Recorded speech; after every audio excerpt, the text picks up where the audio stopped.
আমি আর আপনি কলিগ, মাননীয় স্পিকার, একসাথে একসাথে পড়াইছি, একসাথে কত কফি খাওয়াইছি আপনারে। এই জন্যই তো 8 মিনিট দিলাম extra. Anyways, thank you much oblige. BNP ফ্যাসিবাদীর রাস্তা ধরে হাঁটা শুরু করছে। শফিকুর রহমান, বিড়ালের মতো বাঁচতে চাই না, সিংহের মতো বাঁচতে চাই। মানুষ আশরাফুল মাখলুকাত আল্লাহ বানাইছে, আমরা সিংহ বিড়াল হয়ে যাচ্ছি। সংস্কার পিছিয়ে গেল, অভ্যুত্থানের প্রস্তুতি হবে। জিয়া পরিবার থেকে মানুষকে মুক্ত করার ঘোষণা।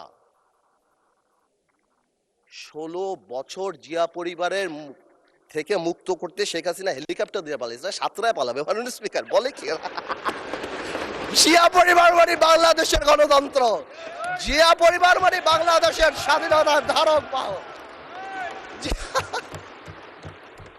জিয়া পরিবার মানে বাংলাদেশের স্বাধীনতার ধারক বাহক। এখন জিয়া পরিবার মানে গণতন্ত্রের এখন কেন্দ্রবিন্দু। জিয়া পরিবারে ভাগাবে আল্লাহ।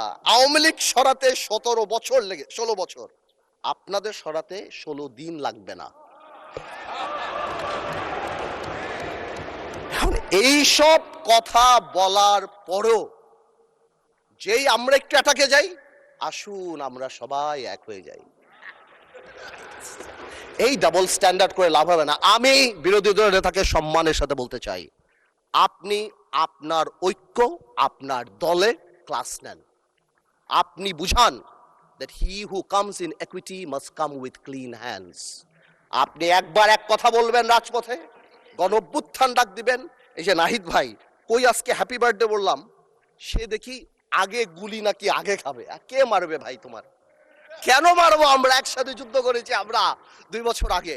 why would we do that? এই যে মাইন্ডসেট, এই মাইন্ডসেট দিয়ে আমরা কোনোদিনও কাঙ্ক্ষিত জায়গায় পৌঁছাতে পারবো না।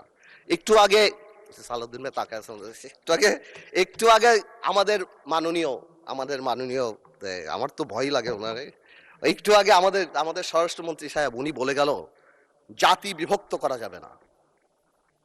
তো জাতি বিভক্ত না করলে মুক্তিযুদ্ধের ইতিহাস কিভাবে শিখাবো? হাওয়ার সাথে যুদ্ধ করছে মুক্তি বাহিনী। জাতি বিভক্ত করা যাবে না, বাংলাদেশকে হিন্দু মুসলমানে ভাগ করা যাবে না, আমেরিকা রাশিয়া ভাগ করা যাবে না। কিন্তু মুক্তিযুদ্ধের ইতিহাস যখন বলতে হবে, তখন আমি কার সাথে? আমি হাওয়ার সাথে যুদ্ধ করছি, আমরা রাজাকারের সাথে যুদ্ধ করছি, এবং তাই আমরা এখানে আসছি।